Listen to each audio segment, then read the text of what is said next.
Yeah, I don't know how it works. One possibility is the helper only comes for a few hours, and they kind of help me out. So maybe it wouldn't be a full day of helping. Maybe the helper isn't someone who normally plucks teeth, so they're not that good at it. So they are slower when they start doing it. Or it's a child, a 10-year-old who gets distracted, or something. Kids get distracted.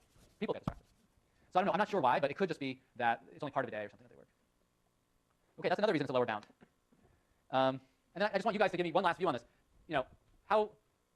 How much do you guys like the difference in differences assumption here? There's no right answer. It's just a question of your view after all the discussion of the context and how it works. Do you feel that the people who become sick are truly comparable to those who don't become sick? Is that just like a reasonable starting point or not for a study? That's the question you need to answer if you want to believe or not believe these results. I've already given you all these other reasons not to believe, like there's helpers helping and all this absenteeism data. I mean, there's all these other things going on. But leaving that aside, even if we have the perfect productivity data, is this just a viable assumption? Yeah.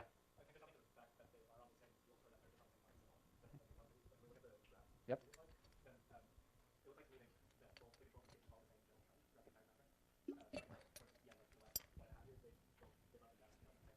Yeah.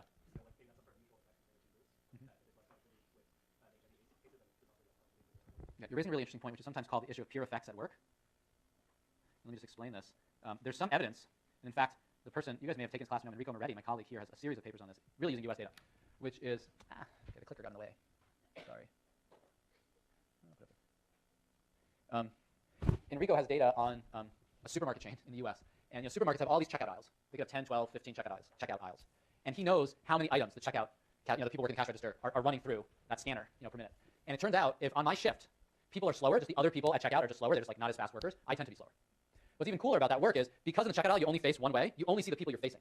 So it's only the productivity of the people you see that affects your productivity. Like the people in the 3 rows behind you don't affect your productivity. So it's clearly something like, if everybody's just kind of doing it slowly, maybe you slow down. Yeah. Definitely, it goes both ways. If they're faster workers and better workers, it spurs me on. So it goes both ways, that being with better people kind of spurs me on, and people who are weaker drags me down. And there's other evidence of this in other studies. So the question would be, if the folks who start getting sick with AIDS are just less productive, are they kind of slowing everybody down due to this peer effect at work? When you see other people slacking off, or in their case they're not slacking off, they're really sick. But does it slow you down? So I think that's your point. But there is some evidence from the US that that's a reasonable possibility. Now the question I would have in the data, to see if this is relevant for data, is, are there enough of these HIV/AIDS sick people to really influence the work of 100 other people on the field? If there's only one person who's sick out of 100, you might think it wouldn't have a big effect. If there were a lot of people who were sick, or there were a small number of workers on the field, then maybe yes, maybe they would influence each other. But it's definitely a possibility. And that might help explain some of the dip too. It'd be another kind of externality. Yeah. No, it was just the amount of money they had for data collection. There's a lot more workers per field, but they don't give the exact number in the paper. Okay. Any last thoughts on this assumption? You've raised another kind of issue about this assumption and what could be going on, or another perspective. Any last thoughts on the reasonableness of this assumption? Think to yourself about whether this is defensible or not. That's all I'll say. Like in general, with all the papers we go through, all the methods make assumptions. So just keep in mind, okay, for each of these methods, these are the 2 or 3 key assumptions. So when I give you a problem set or a question on the exam, you're ready to think, okay, these are the key assumptions for difference and differences. You have to be able to make the argument for whether in a particular case that's reasonable. And there's usually no right answer, just a question of bringing in what you know about the setting to tell us whether we think it's reasonable or not. Okay, great. So let's move on to the next part of the discussion of HIV/AIDS, which is this very important question of why HIV/AIDS continues to spread, despite the fact that there's so many people infected, so many people have died. Why does it continue to spread? The first thing that everybody mentions, and the answer they want to go to is, well, it must just be lack of information. People are just having unprotected sex because they don't understand the link between unprotected sex and HIV. But that, for many years, survey data from many African countries for over a decade now have suggested everybody knows that HIV is spread through unprotected sex. Everybody knows that. They know people are pretty savvy about which types of sex acts are riskier or less risky. Like the idea that people just don't understand the basics of transmission hasn't been true for 10, 15, maybe more years. Sure, early in the epidemic, no one knew what was going on in the US or anywhere else. But at this point, people know. So that's probably not the key. There must be something else going on. And what I want to do is build an economic model to try to think through what's going on. And in this model, we'll have 2 or 3 different versions of the model with different assumptions that have different implications. And I think the reason for going through the model is A, gives us a formal structure within which to think about these issues rather than just talking, which is valuable. And B, a very simple economic model gives predictions that go against a lot of people's intuition. And I think that is useful when we think about public policy. Because the third question that was here on the board is, what can public policy do about HIV/AIDS? We want to have some kind of framework in mind to think through policy changes. This is going to be our framework for now, simple framework. Okay, so what is the framework? This is a very simple model of sexual behavior. The question facing agents is whether or not to have unsafe sex. That's kind of the key question. So if you're young, you're sexually active, you're going to have safe sex or unsafe sex. That's going to be the decision facing agents. And that decision is going to affect the likelihood you get infected. And getting infected is going to affect your lifespan. We're going to make the assumption that people like to live longer. So some of those assumptions are going to be pretty uncontroversial. It doesn't always hold, but let's say it usually holds. So let's talk about how it works. If you are HIV negative, your likelihood of living to old age we're going to call capital P. If you're HIV positive, your likelihood of living to old age is going to be PHIV, just to kind of distinguish these 2. And we're only going to have 2 time periods, just for simplicity. Youth, like you guys, old age, like me. T equals 1, T equals 2. And the key decision in youth is whether or not to have unsafe sex. Now, we already talked about transmission. The odds of transmission from any one sex act is actually low. So we're not talking about like one-off sort of sex acts. Let's just think of this as deciding to be someone that parties a lot and goes out a lot and has lots of unsafe sex, or be someone who doesn't, just to kind of simplify things. And if you have a certain way of sort of approaching your sex life that's riskier, you're going to have a greater likelihood of being infected than if you don't. That's what we're going to do. So again, reality is continuous. In reality, people make lots of one-off decisions that influence their next decision, and they kind of evolve in different directions. But we're going to simplify it here. You either choose to be safe or unsafe. Okay. And as I mentioned before, people like to live, so the value of living for another period is going to be V greater than 0, the value of life, value of being alive, in utility terms. This is some sort of utility metric. But there's also some positive utility value to unsafe sex. That's the other assumption. For some reason, people prefer unsafe sex. You don't have to buy a condom, so there's some like monetary benefit. People like it more, whatever. S is greater than 0. So you're going to be kind of trading off these things. Okay, let me pause and see if the kind of basic setup makes sense. What we're going to do is we're going to set the value of unsafe sex to 0 just as a normalization, and just say the value of safe sex is S greater than 0, so it's just better, there's more value to unsafe sex than safe sex, but we can normalize that however we want. It's just simpler to be 0. Yeah. We're going to assume that they know these parameters for now. In the next version of the model, we only have 15 minutes now, so we'll get through kind of version 1 of the model. Probably on Thursday, we'll get to the point in the model where people don't have very good information about some of these parameters, and that actually makes it a more interesting model because they know some things, but there's certain things they may not understand well. Remember, like before, we were saying, I was mentioning to you guys that if you survey people in sub-Saharan Africa, even though overall infection rate is 5% or 6%, people think it's 30%. So if people have beliefs that are out of whack with reality, that'll actually lead to certain behaviors, and we'll model that formally. Yeah. They overestimate the risk of getting infected, you mean? Or? Oh, I see. Right? So, on the one hand, there's this thing that people may think there's lots of HIV out there, but on the other hand, they may feel sort of invulnerable, that they're maybe overconfident, they think they'll be okay.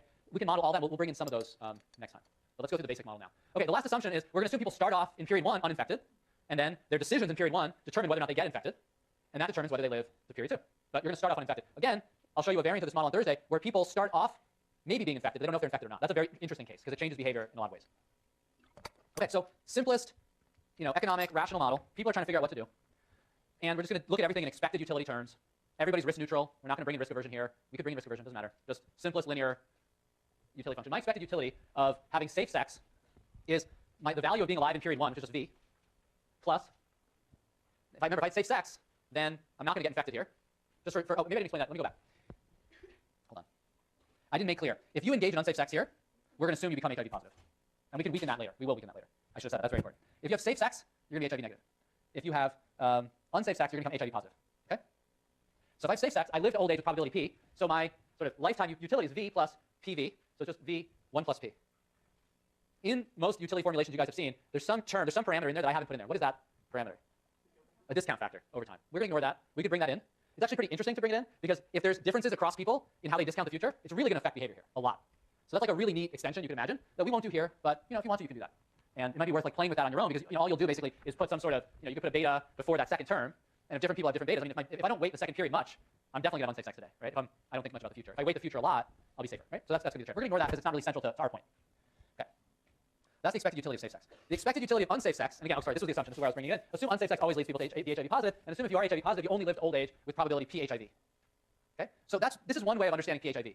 I definitely become infected, and I live to old age with certain odds. A different way of understanding PHIV is actually if I'm unsafe, I may or may not become infected, but my likelihood of living to old age, averaged across those two states, I got infected, I didn't get infected, is PHIV, which is less than P. Are you guys following me? Those are two ways just to formulate PHIV. And I'm just going to assume for simplicity, you're unsafe, you get infected, that's your likelihood of living to old age. But you can also think of it the other way, it's completely equivalent. This is just easier to explain. You guys are getting me, right? Okay. So what's different about this second expression? What's different is this extra term, the benefits of unsafe sex, or the benefits of just being someone who doesn't have to have the financial cost of buying a condom, whatever, physical benefits, mental benefits, whatever. They're all there. So the trade-off becomes really straightforward. Here, you can just compare those two expressions. The top one is V times 1 plus P. The bottom one has the different likelihood of living to old age, but the benefit of unsafe sex. So the difference between the two is just S plus V times the difference in living to old age. Just doing the algebra. So I'm actually going to engage in unsafe sex if the benefits are sufficiently large. I really like unsafe sex. Or the costs are sufficiently small.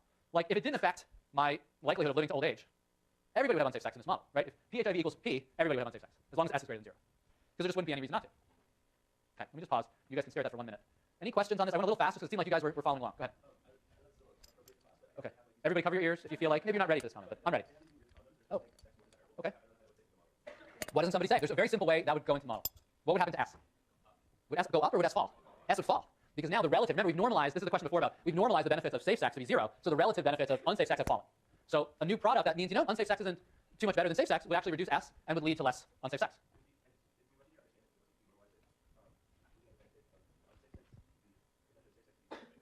Yeah, no, you can do it that way too. Oh, well, the benefits of safe sex are 0. Everything in this model could be flipped so that you normalize the benefits of unsafe sex to be 0, and then the benefits of safe sex are negative.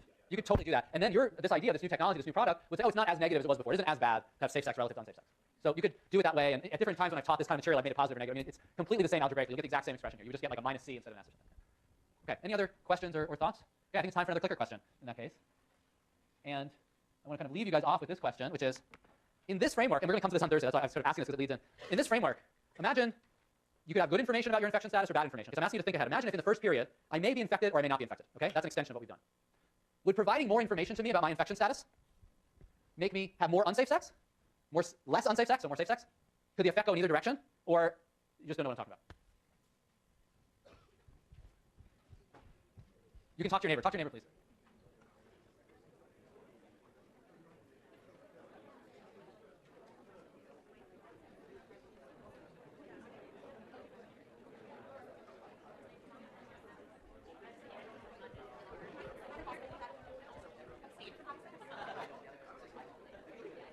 Those people could be included in there. It's entertaining, right?